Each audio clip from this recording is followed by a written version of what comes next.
کہ دیکھیں نا، انسان پر اگر کوئی شخص نیکی کر دیتا ہے، احسان کر دیتا ہے، تو انسان اس کے سامنے پھر گردن نہیں اٹھا سکتا. یار یہ میرے مشکل وقت کا دوست ہے، اس نے میرے ساتھ نیکی کی ہے. کبھی بھی گردن نہیں اٹھائے گا، جھکا کے رکھے گا. تو اگر عام کوئی نیکی کر دے تو اس کے سامنے انسان کبھی گردن نہیں اٹھاتا. تو جو رب ساری نعمتیں عطا فرمائے، جو کہے کہ تیری تخلیق میں نے کی، تجھ سے پہلوں کو بھی پیدا میں نے کیا، تیرے لیے زمین کا بچھونا بھی میں نے بچھایا، آسمان کی چھت بھی میں نے لگائی، تیرے لیے زمین سے ساری اناج کو، پھل کو، کھیتیوں کو نکالا بھی تیرے لیے. اب تو اس طرح کر کہ تو میری عبادت کر، تو میری بارگاہ میں جھک جا. بہت سارے نشے لوگوں کو لگے ہوئے ہوتے ہیں. ہر آدمی کوئی نہ کوئی نشہ کرتا ہے. کوئی دولت کا کرتا ہے، کوئی شہرت کا کرتا ہے، کوئی اپنی تعریف کا نشہ کرتا ہے. دو چار لوگوں سے تعریف سن کے مطمئن ہو جاتا ہے. ناراض تو نہیں ہو گیا اس جملے سے؟ آپ کرتے ہیں لوگ دولت کا نشہ بھی. یہ جب نقصان ہوتا ہے تو بندے بیمار نہیں ہو جاتے؟ پیسے ڈوب جاتے ہیں تو لوگ بیمار نہیں ہو جاتے؟ تو اس کا مطلب یہ ہوتا ہے کہ نشہ ٹوٹ گیا ہے. اب بہک ہوئے ہیں نا تھوڑے سے تو کانپتے ہیں، تڑپتے ہیں، پریشان. نشئی اسی طرح ہی کرتا ہے نا، نہیں ملتا تو پریشان ہوتا ہے. یہ سارے نشے ہیں، مختلف قسم کا نشہ. اب مانتے نہیں اس بات کو، تسلیم نہیں کرتے، کیونکہ تسلیم کرنا بڑا مشکل کام ہے. اس کے لیے تو بڑی ساری چیزیں جو ہیں وہ دبوچ کے اور بڑی سارے رستے پھلانگ کے آنا پڑتا ہے. تو بڑا مشکل ہے ماننا، ورنہ کرتے ہیں ہم. ہمارا مزاج ہے. یہ گھومنے پھرنے کا، دنیا دیکھنے کا بھی ایک نشہ ہے. یہ بہت ساری باتیں کرنے کا بھی ایک نشہ ہے. گپ شپ کا بھی ایک نشہ ہے. دو چار لوگوں کی جب تک پگڑیاں نہ کھول لیں، بعض لوگوں کو نیند نہیں آتی. یہ غیبت کا، چغلی کا، بددیانتی کا، یہ بھی ایک نشہ ہے. اس پر ملا رومی رحمۃ اللہ نے بڑا کلام لکھا ہے. وہ کہتے ہیں مانگ کے کھانے کا بھی نشہ ہے، مانگ کے کھانے کا بھی نشہ ہے. وہ کہتے ہیں کہ ایک بھیک مانگنے والی خاتون تھی، تو بادشاہ کے پاس بھیک مانگنے آئی تو بادشاہ کو پسند آ گئی، اس نے شادی کر لی. اب اس کو عادت تھی بھیک مانگ کے کھانے کی. تو وہ کنیزوں سے کہا کرتی تھی کہ فٹافٹ نہ روٹی لے کے آیا کرو، میں 2-3 دفعہ مانگوں تو پھر لایا کرو. چونکہ ایک نشہ ہے نا، تو میں مانگوں 2-4 دفعہ تو پھر. تو انسان بہت سارے نشے کرتا ہے، یہ مانتا نہیں. یہ موبائل، یہ فیس بک، یہ سارے نشے ہی ہیں. اپنی فوٹو لگا لینا، سارا دن اسی کو دیکھتے رہنا. اور بڑے بڑے سیانے بندے جو وزادار ہیں، بڑے وزادار لوگ ہیں، لیکن وہ بھی سنجیدگی کے قائل نہیں، اس طرح کے نشوں کا شکار ہیں. یہ سارے نشے ہیں جو ہم نے پال لیے. ہمارے صوفیاء، ہمارے بزرگ فرماتے ہیں کہ تم اس طرح کرو، اگر سارے نشوں سے بچنا چاہتے ہو تو سجدے کا نشہ شروع کرو. سجدے کا نشہ شروع کرو. یہ نا اقبال کہتے ہیں، ہو عطار ہو، رومی ہو، رازی. آپ بات کو سمجھیں. عطار ہو، رومی ہو، رازی ہو، غزالی ہو، کچھ ہاتھ نہیں آتا بے آہ سحر گاہی. کہتے ہیں بہت بڑا صوفی ہو جیسے فرید الدین عطار تھے، بہت بڑا تصوف کا امام ہو جیسے امام غزالی تھے، بہت بڑا تفسیر کا استاد ہو جیسے امام رازی ہو. عطار ہو، رومی ہو، رازی ہو، غزالی ہو، پر کچھ ہاتھ نہیں آتا بے آہ سحر گاہی. اگر سویرے اٹھ کے روتا نہیں نا اللہ کی بارگاہ میں، اگر تہجد نہیں نہ پڑھتا، تو کچھ ہاتھ نہیں آتا بے آہ سحر گاہی. پھر اس کو کوئی چیز نصیب. میری بات کی سمجھ آ رہی ہے آپ حضرات؟ جب تک آپ سویرے نہیں اٹھتے، آپ اللہ اللہ نہیں کرتے، آپ کو نوافل کا چسکا نہیں، عبادت کا مزہ نہیں. فرمایا میری عبادت کرو، یہ شوق پیدا کرو، میں نے تمہیں پیدا کیا ہے. ہم لوگوں کے نشے، مختلف نشے، بڑا عجیب رنگ ہے.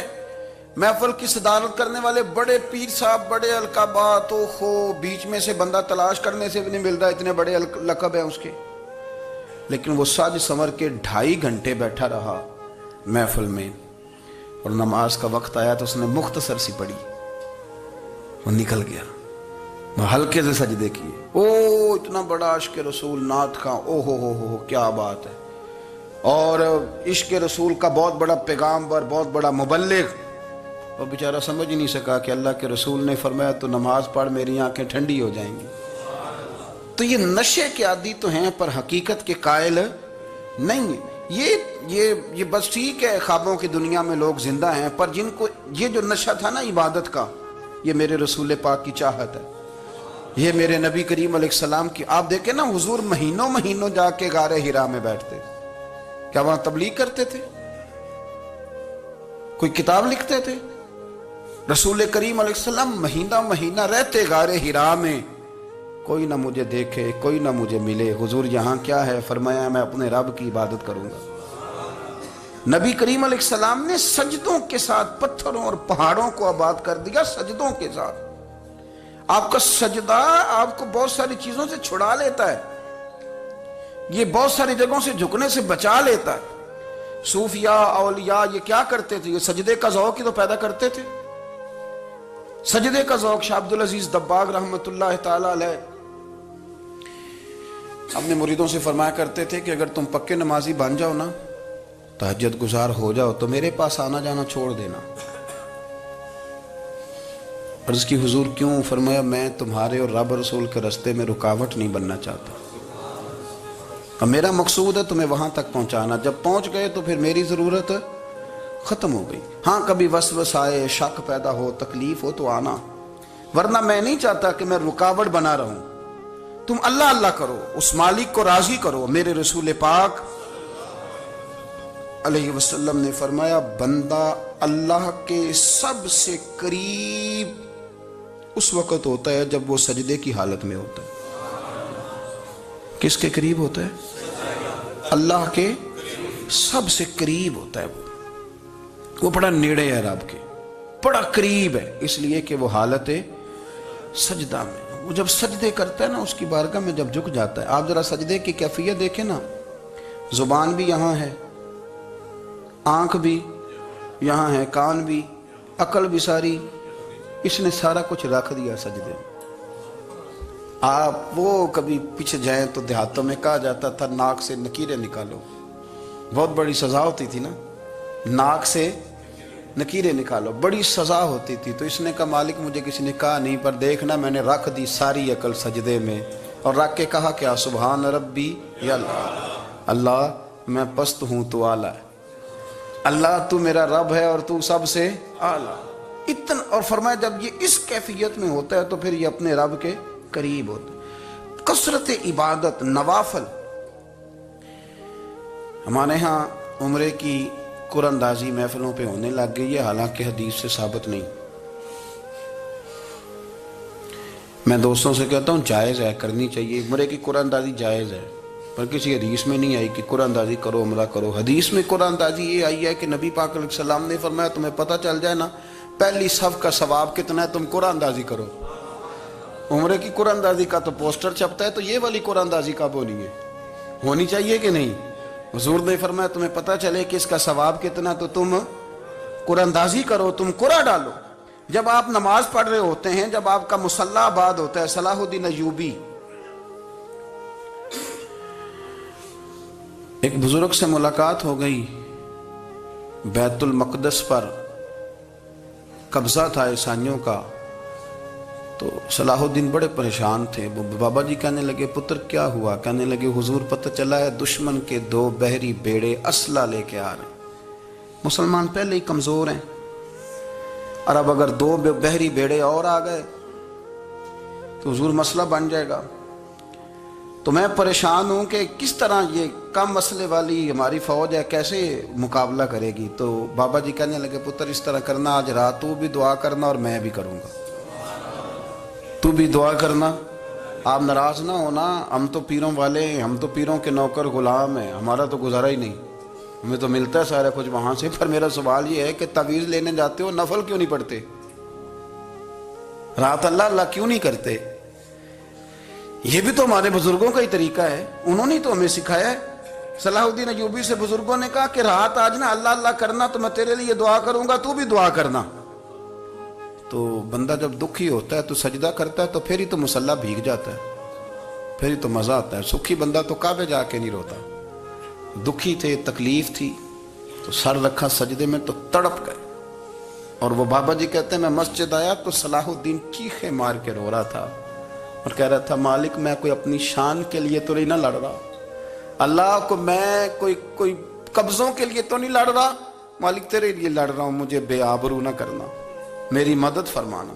کہتے میں آیا تھا کہ مسجد میں دعا کروں گا، پر صلاح الدین ایوبی کو روتے دیکھا تو میں لوٹ گیا۔ تو سویرے صلاح الدین ملے تو بڑے خوش تھے۔ میں نے کہا پتر کیا ہوا؟ کہنے لگے حضور وہ بحری بیڑے دو آ رہے تھے نا اسلحہ لے کے، دونوں ڈوب گئے پانی میں ڈوب گئے۔ تو بابا جی کہنے لگے صلاح الدین وہ پانی میں نہیں ڈوبے، وہ تیرے آنسوؤں میں ڈوب گئے، وہ غرق ہو گئے، وہ جو تو نے مسلح بات کیا تو وہ تیرے آنسوؤں میں ڈوب گئے، وہ غرق ہو گئے، وہ تباہ، اتنے قیمتی تھے تیرے آنسو کے بہا لے گئے دشمن کے بحری بیڑوں کو۔ میرے بھائی ٹھیک ہو گیا جی، میرے عزیز سمجھ لیں اس بات کو ہمیشہ کے لیے، اور اس پر غور کر لیں اچھے طریقے سے کہ میرے رسول کریم سید عالم صلی اللہ علیہ وسلم نے نا ہماری توجہ دلائی، حضور نے ہمیں بتلایا، ہمارا ذوق بڑھایا عبادت کی طرف۔ ایک صحابی تھے حضرت ابو فاطمہ رضی اللہ تعالیٰ عنہ، یہ ترمذی شریف کی حدیث ہے۔ نبی پاک علیہ السلام نے فرمایا ابو فاطمہ قیامت کے دن مجھ سے جلدی ملنا چاہتے ہو کہ دیر کے ساتھ؟ تو کہنے لگے حضور کون ہوگا جو دیر سے ملنا چاہے گا، ہم نے تو جان دے دی وعدہ دیدار پر۔ اعلیٰ حضرت فرماتے ہیں جان دے دی وعدہ اور نقد اپنا دام ہو ہی جائے گا۔ مجھے لگتا ہے کہ یہ سودا نقد و نقد ہو جانا ہے، چونکہ ہم نے جان دے دی وعدہ دیدار پر۔ آپ نے وعدہ کیا تھا کہ مریں گے تو پھر زیارت ہوگی، تو مر گئے ہم زیارت کی خاطر۔ جان دے دی وعدہ دیدار پر، تو نقد اپنا دام ہو ہی جائے گا۔ اے رضا ہر کام کا ایک وقت ہے، دل کو بھی آرام ہو ہی جائے گا۔ تو حضرت ابو فاطمہ رضی اللہ تعالیٰ عنہ سے نبی پاک صلی اللہ علیہ وسلم نے فرمایا جلدی ملنا چاہتے ہو کہ دیر سے؟ عرض کی حضور فٹافٹ ملنا ہے، میں نے قیامت کے دن آپ سے جلدی ملنا ہے۔ تو نبی پاک علیہ السلام نے فرمایا پھر اس طرح کرنا، دنیا میں رہ کے سجدے زیادہ کرنا، پھر سجدے زیادہ کرنا، قیامت میں ملاقات جلدی ہو جائے گی، قرب ملے گا تمہیں۔ اپنے بچوں کے اندر دیکھیں نا، ہم شوق پیدا کرتے ہیں، ہمیں صحیح لفظ نہیں بولنے آتے پر ہم بچوں میں شوق پیدا کرتے ہیں کہ پتر ڈاکٹر بن جائے گا تو بڑا نفع کرے گا، تو لوگوں کی خدمت کرے گا، ملک و ملت کی خدمت کرے گا، تیرے ابا کا نام روشن ہوگا، تیرے دادا کی تعریفیں ہوں گی۔ ہم یہ ذوق پیدا کرتے ہیں، ہم اپنے نوجوانوں کے اندر یہ فکر پیدا کرتے ہیں، انہیں ہم سمجھاتے ہیں کہ میاں جب تم پڑھو گے محنت کرو گے تو فلاں آدمی کی طرح تمہارا نام ہوگا۔ یہ جتنا ذوق ہم بچوں کے اندر ان چیزوں کا پیدا کرتے، ہمیں حکم ہے کسی طرح ہم ذوق پیدا کریں کہ پتر نماز پڑھے گا تو اللہ راضی ہو جائے گا، تو سجدہ کرے گا۔ دیکھیں نا میرے رسول کریم علیہ السلام نے فرمایا 7 سال کے بچے کو مسجد لے کے جاؤ، یعنی اسے شوق دلاؤ، اس کے اندر یہ خاصیت پیدا کرو کہ اس کا دل کرے مسجد میں جانے کا، اس کے اندر یہ خصوصیات لاؤ کہ وہ ہمارے ہاں نا ہر چیز کو پرموٹ کیا جا رہا ہے، ہر چیز کو، یعنی سر سنگیت سکھانے کے لیے اکیڈمیاں بن گئی ہیں، ہر شے پرموٹ ہو رہی ہے، عبادت کا جذبہ کم ہوتا جا رہا ہے، اللہ کا ذوق ہمارے اندر نہیں رہا۔ اور اتنا مشکل ہم نے اپنے لیے بنا لیا ہے کہ وہ بندہ جو بڑی زبردست مذہبی گفتگو کر رہا تھا اور تگڑی بات کر رہا تھا، کیا بات ہے، لیکن نماز کے بارے میں کمزوری دکھا جاتا ہے، نوافل کے بارے میں وہ چپکے سے نکل جاتا ہے۔ امام احمد بن حنبل رحمۃ اللہ تعالی علیہ، مسند امام احمد بن حنبل 14 جلدوں میں ہے مارکیٹ میں، اور مجھے تو خیر پسندی بڑی ہے، میں نے تو کئی دفعہ پڑھی ہے، اور کیا بات ہے امام احمد بن حنبل کی، کیسے تگڑے قسم کے محدث تھے، اور اللہ نے کتنا انہیں اعزاز عطا فرمایا ہوا تھا۔ یہ کوڑے بھی کھاتے تھے دین کی خاطر، سارا کرتا لہو سے بھر بھی جایا کرتا تھا، بڑا اعزاز والا شخص تھے، بڑے اعزاز والے، حدیثیں جمع کرنا، حدیثیں لکھنا، حدیث پڑھانا، سارا دن رہتے تھے، کہہ سکتے تھے کہ میں کر تو رہا ہوں کام، اور حدیث بھی موجود ہے کہ عالم عابد سے افضل ہوتا ہے، پر اس کے باوجود امام احمد بن حنبل رحمۃ اللہ علیہ 300 نفل فرض نمازوں کے علاوہ پڑھا کرتے تھے، 300 نوافل روز پڑھا کرتے تھے۔ ان کے بیٹے نے کہا ابا جی مکان خریدنا ہے تو کوئی جگہ کہاں کر کے لوں، بہت ساری آبادیاں، تو فرمایا پتر وہاں لینا جہاں مسجد قریب ہو۔ میرے رسول کریم سید عالم صلی اللہ علیہ وسلم اتنا پسند کرتے مسجد کو، اتنا پسند کرتے نماز کو کہ رسول کریم صلی اللہ علیہ وسلم تہجد کی نماز بھی پڑھتے، پھر حضور فجر کی نماز بھی پڑھتے، نبی پاک وتر کو الگ کر کے پڑھتے، عشاء کے ساتھ نہیں پڑھتے۔ یہ تو ہم اس لیے اجازت دی ہمارے بزرگوں نے کہ بعد میں اٹھے گا کون علیحدہ وتر پڑھنے کے لیے، عشاء کے ساتھ پڑھ لیں۔ وتر پڑھتے، تہجد پڑھتے، فجر پڑھتے، اشراق پڑھتے، چاشت پڑھتے، پھر مغرب کی نماز کے بعد 6 رکعت اوابین پڑھتے، پھر رات کو صلاۃ اللیل پڑھتے۔ سیدہ عائشہ صدیقہ کہتی ہیں زمانہ سو جاتا اور میرے رسول مصلی بچھا کے کھڑے ہو جاتے۔ او یار، کھیتی باڑی کر کے نہیں، محنت مزدوری کر کے نہیں، جناب عائشہ کہتی ہیں میں یہ بھی دیکھتی کہ حضور ایک آیت شروع کرتے تو ساری رات اسی کو پڑھتے، اور میری نظر جاتی تو قدم مبارک پہ ورم آ جاتا۔ یار نماز پڑھ پڑھ کے، اتنی مشقت کر کے، اتنی جد و جہد کر کے ورم آ گیا، یا رسول اللہ اتنی محنت کیوں کرتے ہو؟ فرمایا افلا اکون عبدا شکورا، کیا میں اپنے رب کا شکر گزار بندہ نہ بنوں؟ صحابہ کا ذوق عبادتوں کا، ریاضتوں کا، تلاوتوں کا، طبیعت ہے ان کی، وہ ایک دوسرے کو، حضرت مولا علی شیر خدا کرم اللہ تعالی وجہہ الکریم کے زمانے میں روم کے بادشاہ نے کہا یار یہ مسلمانوں کا پتہ تو کرو، یہ آخر کیوں اتنے زیادہ مجاہد ہیں؟ اس زمانے میں جاسوس بھیجنے کا مزاج تھا، اب تو جاسوس پکڑا جاتا ہے، اب تو جاسوس ہے، اور جاسوسی کا شوق ویسے آج بھی ہے۔ عرض کروں تھوڑی سی بات اس عنوان سے، پتہ کیا ہمارا مسئلہ ہے؟ ہم جہاں جاتے ہیں نا وہاں تھوڑی خوشبو سونگھنے کی کوشش کرتے ہیں، وہ کیا ہے تو یہ کیا ہے تو ادھر کیا ہے تو تھوڑا سا ادھر کیا ہے۔ میرے رسول پاک پڑھیے درود شریف، سارے پڑھیے ذرا زور سے، صلی اللہ تعالی۔ نبی پاک علیہ السلام نے فرمایا جاسوسی نہ کرنا ورنہ تم بندوں کو خراب کر دو گے، اور فرمایا اس طرح نہ ہو کہ تم کسی کے اب کھول نہ نکلو تو تمہارے پہلے کھول جائیں۔ یہ جو ذوق ہے نا یہ ختم کریں، چھوڑیں، مطلب آپ کس چکر میں پڑے ہوئے ہیں؟ اتنی زیادہ توجہ کرنے کی کیا ضرورت ہے؟ نے کام سے کام رکھیں، اس میں بندہ تھوڑا سا نا آسان رہتا ہے۔ یہ جو بہت زیادہ ٹٹولنے والے لوگ ہوتے ہیں نا وہ بےچارے پھر عمر ٹٹولتے ہی گزار دیتے ہیں، اس لیے کہ مزاج ہی بہت پکا ہے، بوری کا منہ کھول کے اندر تک ہاتھ ڈالنا، تو پھر کئی دفعہ سامنے سے بچھو بھی لڑ جاتا ہے، خرابی ہوتی۔ تو جاسوسی کی جاتی تھی، اس نے بھی جاسوس بھیجے، کیونکہ قبیلوں کے لوگ تھے، کچھ مسلم کچھ کافر، پہچانے نہیں جاتے تھے لوگ، تو کچھ لوگ اس نے بھیجے، انہوں نے آ کے نا تحقیق کی، ریسرچ کری کہ آخر ماجرا کیا ہے، تو واپس جا کے انہوں نے رپورٹ دی نا روم کے بادشاہ کو۔ اس رپورٹ کا ایک جملہ بڑا شاندار ہے، وہ کہنے لگا بادشاہ ہمیں مسلمانوں کی کوئی سمجھ نہیں آئی، ہمیں کوئی سمجھ نہیں آئی۔ انہوں نے کہا کیوں نہیں سمجھ آئی؟ کہنے لگے یار عجیب بندے ہیں، جب رات مصلی پہ بیٹھتے ہیں تو یوں لگتا ہے ان کا دنیا سے رشتہ ہی کوئی نہیں، کوئی کسی کو نہیں جانتا، کوئی اپنے دکھ سنا کے رو رہا ہے، کوئی اپنی بات کر کے رو رہا ہے، لگتا ہے کہ ان کا کوئی رشتہ ہے ہی نہیں جب مصلی پہ بیٹھتے ہیں۔ اور فرمایا جب سویرے یہ جہاد کرنے نکلتے ہیں تو لگتا ہے ان سے زیادہ دلیر ہی کوئی نہیں، حالانکہ جو مصلوں پہ رونے دھونے کے لوگ ہوتے ہیں وہ کئی دفعہ جہاد میں کام نہیں کرتے، لیکن عجیب لوگ ہیں کہ رات کے راہب ہیں، دن کے مجاہد ہیں، کوئی سمجھ نہیں آتی۔ میرے عزیز، ان لوگوں نے مصلی آباد کر کے رکھا، تلاوتیں ان کا ذوق رہی، منزل روز پڑھنا، اسباق پڑھنا، وظائف پڑھنا، یہ ان کا ذوق رہا۔ اعلیٰ حضرت بریلوی رحمت اللہ نے 1000 کتاب لکھی ہے، لیکن الوظیفۃ الکریمہ کے نام سے جو وہ صبح و شام وظائف پڑھتے تھے وہ الگ انہوں نے ان کو بیان کیا، پابندی کے ساتھ اپنی اللہ اللہ کرتے تھے۔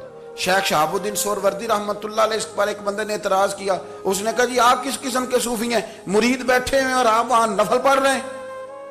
یہ بھی بڑا مسئلہ ہوتا ہے نا، جو بندہ ملنے آتا ہے وہ اپنے ٹائم کے حساب سے آتا ہے، اور پھر اس کا یہ بھی خیال ہوتا ہے کہ پیر صاحب جو ہیں وہ چونکہ درویش ہیں تو نہ انہیں روٹی کھانی چاہیے نہ سونا چاہیے، چونکہ وہ درویش ہیں، اور ہم چونکہ درویشوں کے ماننے والے ہیں لہذا ہمارا یہ طریقہ ہونا چاہیے کہ جیسے ہم کہیں درویش ویسے ہی کر جائے، حالانکہ جس کو آپ درویش کہیں گے آپ اس کی مانیں گے، آپ منوائیں گے نہیں، ہمارا مزاج ہوتا ہے۔ شیخ شہاب الدین پر لوگوں نے اعتراض کی، حضور لوگ ملنے آئے ہیں، زیارت کرنے آئے ہیں، یہ بندے دعا کرانے آئے ہیں، اللہ اللہ کرانے آئے اور آپ نفل پڑھ رہے ہیں، کیا جملہ ہے، کیا حسن ہے، کیا خوبصورتی ہے۔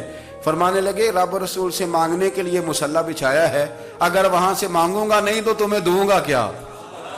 پہلے مجھے کچھ لے تو لینے دو، اگر میرے پلے کچھ ہے ہوگی تو آگے دوں گا نا. تو میں مانگنے گیا تھا کہ یا اللہ دے, تیرے بندے لینے آئے, دے تو میں کچھ لوں گا تو آگے دوں گا نا. لیکن ہمارا یہ سٹیٹس, یہ مزاج, یہ شعور نہیں ہے. گپیں, کہانیاں, داستانیں, گفتگو, خطابت, واز, کیا بات. لیکن اگر کچھ کرنے کا کام ہو تو وہ نہیں ہم سے ہوتا. میرے نبی کریم علیہ الصلوۃ والسلام نے مصلے سے دل لگانے کا درس دیا. حضور نے توجہ دلائی. صحابہ اس ذوق کے حامل لوگ تھے.